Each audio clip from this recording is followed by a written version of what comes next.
Morning with Farah.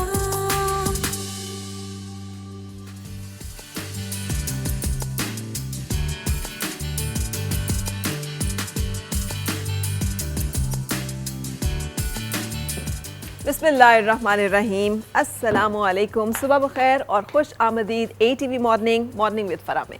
इसी दुआ और उम्मीद के साथ आप जहाँ कहीं हैं ज़िंदगी मज़े, सुकून और खैरियत के साथ गुजर रही हो। आजकल ना ऐसे ऐसे मसले हमारे सामने आते हैं कि आप खुद हैरान हो जाते हैं कि यार ये कैसे हो सकता है। हमारे कुछ कोलीग्स और बच्चे ज़ाहिर है अब जैसे ही यूनिवर्सिटी की एज को पहुँचते हैं बड़ी खुशी खुशी यहाँ पे एडमिशन हुआ, वहाँ पे एडमिशन हुआ, पहले तो आप अप्लाई करें, फिर फ़ीस इतनी बेतहाशा है। हर यूनिवर्सिटी की जो फ़ीस है वो और वो हर साल अपडेट करते हैं, हर साल एनुअली। आपके पैसे बढ़े ना बढ़े, स्कूल कॉलेज की फ़ीस जो है वो ज़रूर बढ़ जाती है। वहाँ पे उन्होंने अपने टीचर्स की तनख्वाहें वो बढ़ाएं ना बढ़ाएं, उन्होंने स्टूडेंट से लेने वाली फ़ीस जो है ना उसमें ज़रूर इजाफा कर देना है हर साल के लिहाज से। इसलिए वो जो आपके साथ फ़ीस स्ट्रक्चर भी शेयर करते हैं ना, वो कहते हैं ये इस साल का है, अगले साल का जो है हम अगले साल बताएंगे। एनीवे ये तो एक इशू। उसके बाद वालिदैन के ऊपर एक इजाफी बोझ जो मेरी नोटिस में आया वो ये है कि अगर आप किसी यूनिवर्सिटी में एडमिशन के लिए जाए ना, तो कुछ यूनिवर्सिटियाँ ऐसी भी हैं जो उस बच्चे का पूरा मेडिकल स्कैन, यानी उसमें उसके वो तमाम टेस्ट हो रहे होते हैं जो कि इंतहाई गैर ज़रूरी है, जिससे यूनिवर्सिटी का कोई ताल्लुक़ नहीं है कि उसका आयरन क्या है या उसके अंदर बाकी क्या है। ठीक है कि बच्चे का एक मेडिकल एग्जामिनेशन हो जाएगा, लेकिन उस वक्त बाज़ औक़ात पेरेंट्स के लिए मैंडेटरी कर देना और उसके नतीजे में हज़ारों रुपए का ख़र्चा जो है, और फिर वो सिर्फ बिज़नेस सपोर्ट करने के लिए कि यूनिवर्सिटियों ने भी अब ये कारोबार शुरू कर दिया कि चूँकि उनके अपने मेडिकल अभी हैं यूनिट्स और कोई एक लेबॉरेटरी है जो किसी जानने वाले की है, तो वो लेबॉरेटरी भी तो चलानी है। आखिर तो इतने सारे स्टूडेंट्स हैं आपके पास, सबको आपने कहना अगर ये 10 टेस्ट करवा के लेके आओ और वहाँ से करवा के लेके आओ तो ऑब्वियसली बिज़नेस चलेगा। यही हाल डॉक्टर्स का है।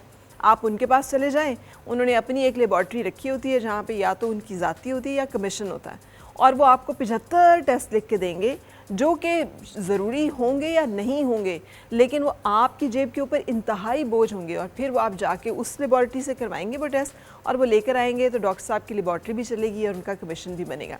हर एक जगह पर हमने करप्शन के ऐसे ऐसे रास्ते निकाले हुए हैं कि जो लाजवाब हैं। और फिर उसके बाद हम शिकवा करते हैं कि जी हुक्मरान अच्छे नहीं हैं और हुकूमत अच्छी नहीं है और मुल्क के हालात जो हैं वो उसने ख़राब कर दिए और उसने ख़राब कर दिए और उसने ख़राब कर दिए। आप सोचें तो सही कि जो वालिद जो है वो 2 या 3 बच्चों की किफ़ालत कर रहा है, उन्हें पढ़ा रहा है और यूनिवर्सिटी गोइंग है, उसने उन तीनों की फ़ीस भी देनी है, उनके आने जाने के जो हैं वो ख़र्चे भी देने हैं। फिर यूनिवर्सिटियों में आजकल जो एक रेस शुरू हुई हुई है कि बच्चों के कपड़े और बच्चों की जो ज़रूरियात और लवाजमात जो हैं, जो इजाफी ख़र्चे हैं वो भी अब ज़रूरियात में शामिल हो गए हैं, क्योंकि अगर वो आप नहीं करेंगे तो बच्चे जो हैं वो डिप्रेस हो जाते हैं। उन्हें लगता है दूसरों के पास वो चीज़ें हैं, आपके पास नहीं है। एक हलाल आमदन में एक शरीफ इंसान जिसने दुनिया और आखिरत दोनों को बचाना है और कमाना है, वो कैसे ये तमाम चीज़ें मैनेज कर सकता है? खुदा खौफी का तो कोई कॉन्सेप्ट ही नहीं। और सबसे बदतरीन बात यह है कि कोई इन्फोर्समेंट भी नहीं है, यानी कोई यूनिवर्सिटी से जाके ये नहीं पूछ सकता कि जनाब इसमें जो सबसे इंपॉर्टेंट टेस्ट चाहिए आपको कि खुदा न खास्ता किसी एमरजेंसी की सूरत में बच्चे को की ट्रांसफ्यूशन की ज़रूरत पड़ती है तो ब्लड टेस्ट क्या है, वो टेस्ट तो आप कर नहीं रहे, बाकी आप सारे जहान के टेस्ट जो हैं वो करी जा रहे हैं। तो आपका तो इससे लेना देना नहीं होना चाहिए स्टेज पे। और जिस जगह पे हम चीख रहे हैं कि शादी करने से पहले खुदा का वास्ता 2-3 मेजर टेस्ट जो हैं वो मैंडेटरी कर दें कि थैलेसीमिया चेक हो जाए, हेपेटाइटिस चेक हो जाए, ऐसी डिजीज़ जो कि खून से मुंतकिल होती हैं उनका सद्देबाब हो सके, वो नहीं हो सक रहा आज तक। उसके रास्ते में बहुत सारी रुकावटें हैं। लेकिन एक ऐसी जगह पे जहाँ गैर ज़रूरी ख़र्चे के ज़रिए से अपने कारोबार चलाने हैं, वो सब आराम से चल रहा है। सो ये हमारे यहाँ पे एक ऐसा अलमिया है कि जिसका सिलसिला जारी और सारी है, और इसमें इस सारी सूरत हाल में कोई भी ऐसा नहीं जो दूध का धुला हो। जिसके हाथ जितना इख्तियार है वो उतना ही उसके बारे में करप्ट है। अगर किसी का इख्तियार जो है वो चीनी के 2 चम्मच के ऊपर है ना, तो वो चीनी के 2 चम्मच के ऊपर ही अपना हराम जो है वो कमा लेता है। और अगर किसी का जो तसर्रुफ़ है वो है 2 करोड़ के ऊपर, तो वो 2 करोड़ में से कमा लेता है। कमा दोनों ही हराम रहे हैं और दोनों बराबर हैं, भले वो एक चुटकी के बराबर करके कर रहा है या भले वो 2 करोड़ का कर रहा है, क्योंकि नीयत दोनों की एक है। अगर उसके पास 2 करोड़ होते तो वो जो टमाटर बेच रहा है और वो सड़े डाल के दे रहा है आपको बग़ैर खुदा का खौफ किए कि मैं कीमत उजरत सही वसूल कर रहा हूँ, तो मैं गलत चीज़ क्यों दे रहा हूँ, इसका मतलब है उसके अमानत में या उसके ज़िम्मेदारी में कोई और चीज़ होती तो वो उसके बारे में भी यही उसका रवैया होता। सो ये नहीं है कि कोई एक शख्स या कोई एक जगह बुरी है, सबका सब माशरा, हम सब जो है ऐसी अखलाकी जिसे कहते हैं इन्हितात का और ज़बू हाली का शिकार है कि जिसका इलाज सिर्फ ये है कि हम सब इस बात को याद रखें कि कितना ही कमा लेंगे हम, और जितना भी कमा लेंगे तो साथ तो नहीं ले जाएंगे, और जहाँ पे छोड़ के जाएंगे उसके बाद जहाँ हम जा रहे हैं उसके लिए जो हम कमा के लेके जा रहे हैं उसका क्या होगा। एक वाक़या जो कि मुझे याद आ गया यहाँ पे, मैं आपके साथ वो भी शेयर कर लूँ। बहलूल मजज़ूब जो कहते हैं कि मजज़ूब बुज़ुर्ग थे, कहते हैं कि एक दफ़ा भागे भागे आ रहे थे किसी जगह से, तो लोगों ने पूछा कि क्या क्या करना है, तो उन्होंने कहा कि मुझे आग चाहिए, आग चाहिए। उन्होंने कहा कि किस लिए आग चाहिए, वो जहन्नुम के लिए आग चाहिए। अच्छा, उसके बाद थोड़ी देर के बाद देखा फिर आराम से आ रहे हैं, तो उन्होंने कहा, लोगों ने हंस के दीवाने को जैसे छेड़ते हैं, क्योंकि वो तो समझते थे कि दीवाना है, मजज़ूब है, कि मिल गई आपको आग जहन्नुम के लिए।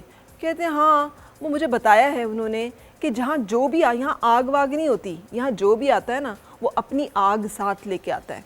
सो हम अपने साथ अगर आग लेके जा रहे हैं तो हम कौन सी रहमत की, कौन सी शिफात की, कौन सी बरकत की उम्मीद रखे हुए हैं। सो मेरी एक अपील ही हो सकती है सब लोगों से कि आप जहाँ कहीं भी हैं कोशिश करें कि जो काम आपकी अमानत में है, आपकी ज़िम्मेदारी में है, उसको पूरी तरह करें। जो हलाल और हराम आपके हिस्से में आया है वहाँ पर आप उस फ़र्क को ज़रूर अच्छी तरह से फॉलो करें।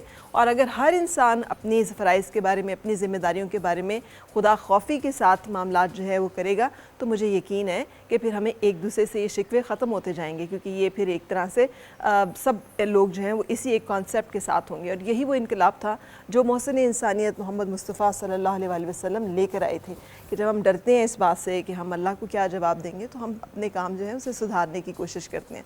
सो यूनिवर्सिटियों के जो मालिकान हैं उनको यकीनी तौर पर पैसे कमाने का ये बहाना और ज़रिया जो एक कारोबार मिला हुआ है, तो वो उतना ही बोझ डालें वालिदैन के ऊपर जितना बोझ वो खुद उठा सकते हैं अपने लिए रोज़े क़यामत को।